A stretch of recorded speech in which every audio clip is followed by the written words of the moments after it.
Assalamualaikum warahmatullahi wabarakatuh.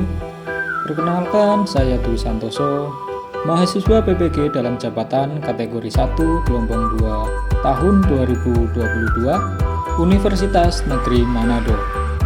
Dengan dosen pembimbing Bunda Lusil Tagalumang dan guru pamong Bapak Maiki Hartangkuman.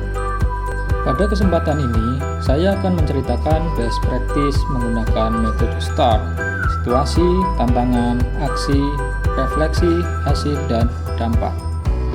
Kegiatan best practice ini berlangsung di SMP Negeri 1 Kedungreja, Kabupaten Cilacap, Provinsi Jawa Tengah. Tujuan yang ingin dicapai: meningkatkan kemampuan dan kreativitas peserta didik pada praktik penerapan ragam hias pada bahan tekstil. Untuk kegiatan dilaksanakan tanggal 9 Januari 2023. Situasi atau kondisi yang melatar belakangi masalah. Mengapa praktik ini penting untuk dibagikan? Apa yang menjadi peran tanggung jawab Anda dalam praktek ini? Latar belakang masalah dari praktik pembelajaran ini diidentifikasi bahwa akar permasalahannya adalah: yang pertama, motivasi belajar peserta didik rendah. Yang kedua, rendahnya kemampuan dan kreativitas peserta didik dalam berkarya ragam hias. Yang ketiga, metode dan media pembelajaran yang kurang inovatif. Praktek ini penting untuk dibagikan karena praktek pembelajaran ini menggunakan model pembelajaran Project Based Learning atau PJBL. Model pembelajaran ini merupakan pendekatan pembelajaran di mana peserta didik bebas untuk merencanakan aktivitas belajar melaksanakan proyek. Dan menurut saya, banyak rekan guru yang mengalami permasalahan yang sama dengan permasalahan yang saya alami. Sehingga saya mengharapkan praktik ini selain bisa memotivasi dalam menerapkan pembelajaran yang inovatif, juga diharapkan bisa menjadi referensi dan inspirasi bagi rekan guru yang mengalami masalah yang sama dengan yang saya temukan di sekolah tempat saya mengajar.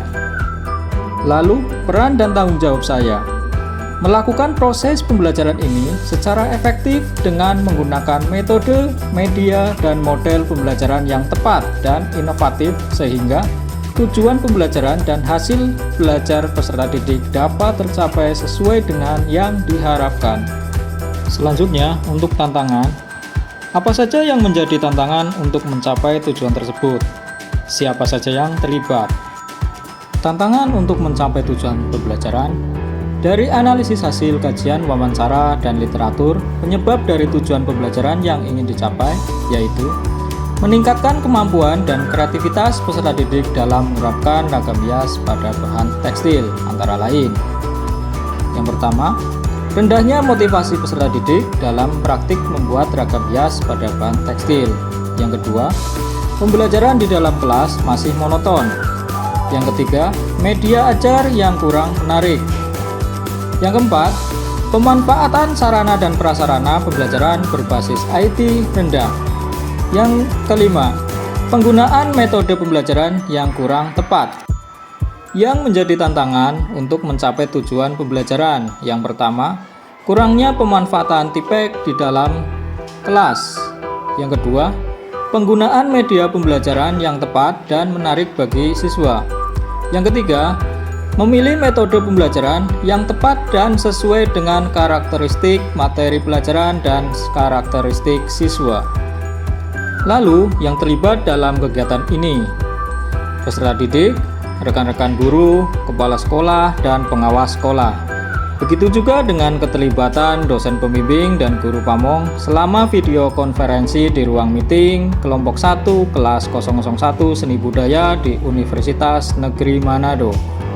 Selanjutnya, untuk aksi. Langkah-langkah apa yang dilakukan untuk menghadapi tantangan tersebut? Menerapkan model pembelajaran yang tepat dan menggunakan media pembelajaran yang menarik dan variatif. Strategi yang digunakan yaitu menerapkan model pembelajaran PJBL atau Project Based Learning untuk pembelajaran praktik menggambar sehingga membiasakan peserta didik untuk berpikir tingkat tinggi atau HOTS agar kreativitas peserta didik meningkat. Penerapan model pembelajaran tersebut dengan menggunakan metode dan media pembelajaran yang menarik dan variatif. Metode pembelajaran yang digunakan antara lain metode praktik langsung, diskusi, demonstrasi, ekspresi bebas, dan ceramah. Sedangkan media pembelajaran yang digunakan antara lain media berbasis teknologi atau video dan PowerPoint, media dari lingkungan sekitar, dan media grafis lainnya yang mendukung kegiatan pembelajaran. Lalu, refleksi hasil dan dampak. Dampak dari aksi yang dilakukan: meningkatkan kemampuan dan kreativitas peserta didik dalam menerapkan ragam hias pada bahan tekstil melalui model pembelajaran inovatif yang dilaksanakan menggunakan model pembelajaran PJBL. Langkah penerapan PJBL dimulai dari tahap orientasi peserta didik. Topik atau materi yang dipelajari peserta didik merupakan topik yang bersifat kontekstual dan mudah didesain menjadi sebuah proyek atau karya yang menarik.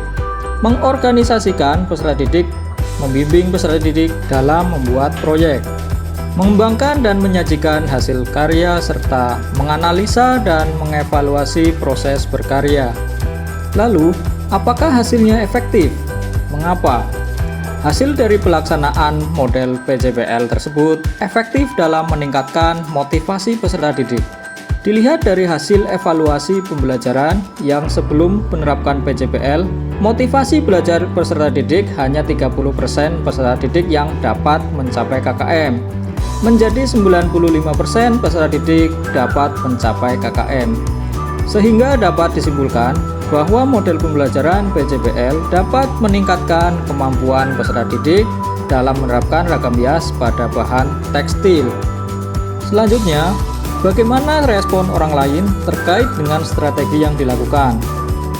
Respon rekan sejawat terkait strategi pembelajaran yang dilakukan sangat positif dan tertarik mengadopsi keberhasilan dalam pelaksanaan aksi PPL.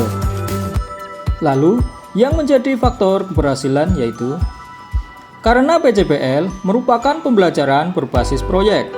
Pembelajaran dirancang sesuai kebutuhan belajar peserta didik, meliputi kesiapan peserta didik, minat belajar peserta didik, serta profil belajar peserta didik. Hal yang dilakukan adalah dengan memberikan apersepsi terlebih dahulu di awal pembelajaran, menciptakan pembelajaran yang menyenangkan disisipi games maupun ice breaking. Kemudian peserta didik diberikan kebebasan dalam membuat produk atau hasil karya sesuai dengan minat dan potensi masing-masing peserta didik. Selain itu, dalam proses pembelajaran dapat mengakomodir gaya belajar peserta didik baik audio, visual, maupun kinestetik melalui tayangan video, gambar, produk, games, dan lain-lain. Lalu, apa pembelajaran dari keseluruhan proses tersebut?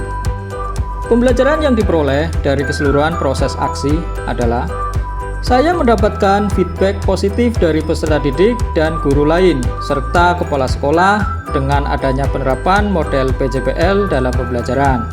Selain itu, semakin memahami bahwa guru merupakan pembelajar sepanjang hayat yang harus terus mengembangkan diri untuk kemajuan proses pembelajaran baik dari segi model, metode, media, sistem penilaian, dan lainnya, agar dapat meningkatkan kualitas pendidikan.